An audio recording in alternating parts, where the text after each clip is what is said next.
Formal nang sinimula ng mga kawani ng Maritime Police ang School in the Boat Project sa Sitio Himomoro, Barangay Nursery, Masbate City. Layo ng proyekto na maibalik sa pag-aaral ang mga kabataan o yung mga tinatawag na out-of-school youth sa Masbate City. Isa-isang sinuotan ng life vest ang mga bata para sa kaligtasan ng mga ito bago pasimulan ang pagtuturo sa mga kabataan sa mismong bangka.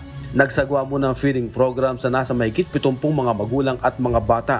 Sakay ng motorized bangka na tinatawag na flatboat.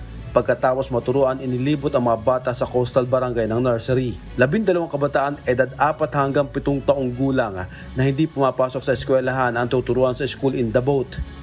Ang School in the Boat po ay proyekto po at inisyatibo ng ating butihing direktor ng PNP Maritime Group na si Police Brigadier General Jonathan Icabal na naglalayon po na maturuan ang mga batang 4 hanggang 7 taong gulang na matuto po ng pagiging makabayan. Maturuan po sila ng pagiging makabayan kung sila ay matuturuan magmahal ng kanilang sariling bansang sinilangan.